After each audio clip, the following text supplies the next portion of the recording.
সবাইকে আসসালামু আলাইকুম। প্রিয় দর্শক, কেমন আছেন? আশা করি অনেক অনেক ভালো। স্বাগতম জানাচ্ছি আজকের পর্বে অসম্ভব মজার একটি রেসিপি আপনাদের সাথে শেয়ার করব। আজ শেয়ার করব ডিমের অমলেট কারি।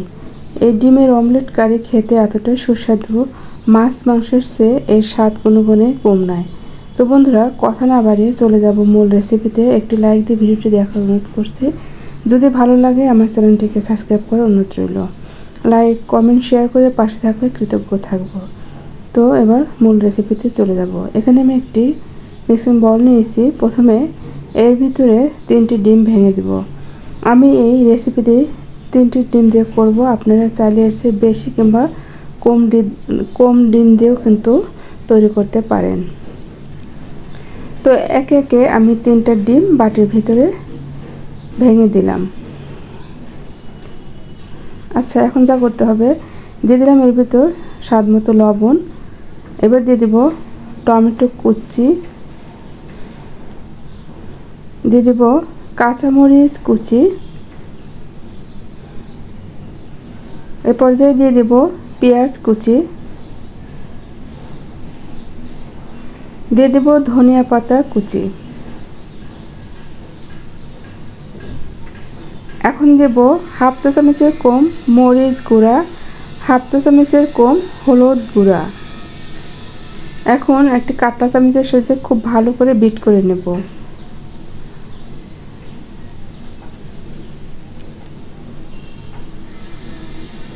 তো এভাবে অনবরত নেড়ে চেড়ে ডিমটাকে আমি এভাবে ফেটিয়ে নেব। এবার চুলার পাশে চলে এসেছি। চুলায় একটি প্যান বসিয়ে দিয়েছি, আর এতে দিয়ে দিব রান্নার রেগুলার তেল পরিমাণ মতো। এখন আমি সেই ডিমের মিশ্রণটি এর ভিতরে ঢেলে দিব।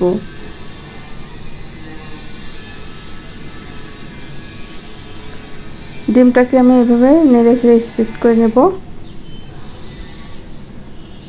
তারপরে উপরে এভাবে নরম থাকতে থাকতে ডিমটাকে আমি এভাবে ভাঁজ করে নেব।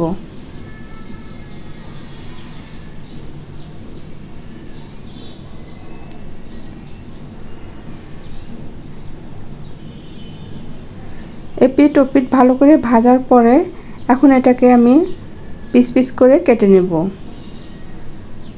আমি এটাকে 4টা পিস করব। আপনারা চাইলে এর চেয়ে একটু ছোট করতে পারেন অথবা এর চেয়ে বড় করেও পিস করতে পারেন, সেটা আপনাদের পছন্দ মতো করে নেবেন।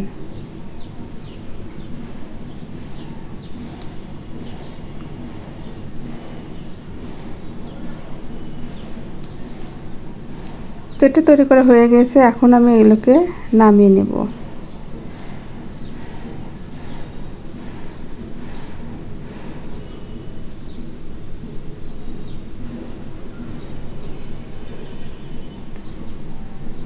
এখন এই তেলের ভিতরে আমি আলু ভেজে নেব।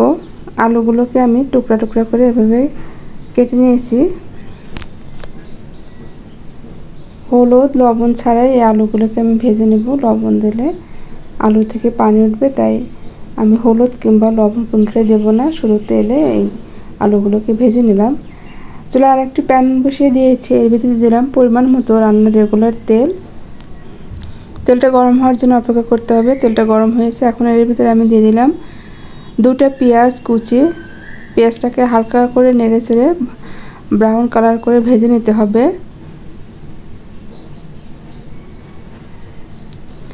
তো হালকা ব্রাউন কালার হয়ে এসেছে। এখন এর ভিতরে আমি 1 চা চামচের কম আদা রসুন পেস্ট দিয়ে দিলাম। আর এই আদা রসুন পেস্টটাকে পেঁয়াজের সাথে খুব ভালো করে ভেজে নিতে হবে, এতে করে আদা রসুনের যে কাঁচা গন্ধ সেটা থাকবে না। এর পর্যায়ে আমি কিছুটা পানি দিয়ে নিলাম। এখন আমি গুঁড়া মশলাগুলো দিয়ে নেব। দিয়ে দিলাম 1 চা চামচ পরিমাণ মরিচ গুঁড়া, হাফ চা চামচের কম হলুদ গুঁড়া, জিরা গুঁড়া 1 চা চামচ, আর ধনিয়া গুঁড়া হাফ চা চামচ। দিয়ে দেব স্বাদ মতো লবণ। এখন এটাকে নেড়ে চেড়ে ভালো করে কষিয়ে নিতে হবে। এই পর্যায়ে দিয়ে দিব টমেটো কুচি। এখানে আমি একটা টমেটো কুচি করে নিয়েছিলাম, সেটা দিয়ে নিলাম। এখন মশলার সাথে টমেটোটাকে খুব ভালো করে কষাতে হবে।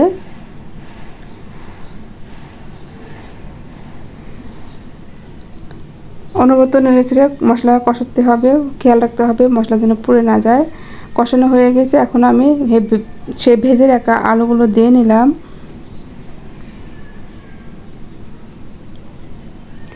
আলুটা দিয়ে খুব ভালো করে কষিয়ে নেব।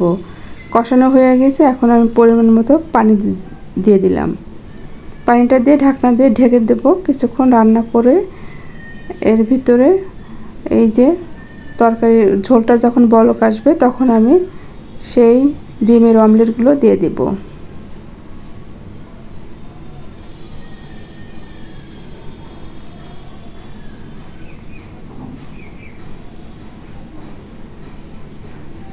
তো সবগুলো দিয়ে দিয়েছি, এখন আমি ঢাকনা দিয়ে ঢেকে মিডিয়াম আঁচে রান্না করে নেব।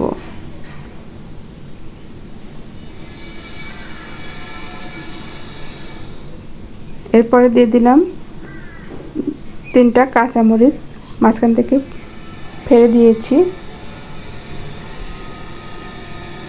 দেখতে পাচ্ছেন বন্ধুরা ডিমগুলো কত সুন্দর ফুল উঠেছে। এখন একটু নেড়ে দেব।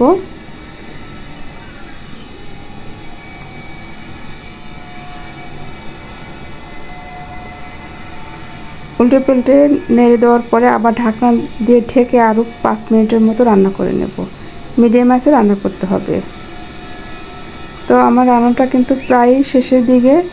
এখন আমি এর ভিতরে গরম মশলার গুঁড়া দিয়ে 5 মিনিটের জন্য একদম লো আঁচে দমে রেখে দেব।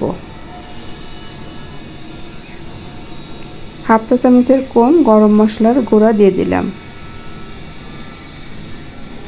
এখন ঢাকনা দিয়ে ঢেকে দেব আর 4 থেকে 5 মিনিটের মতো লো আঁচে রান্না করব।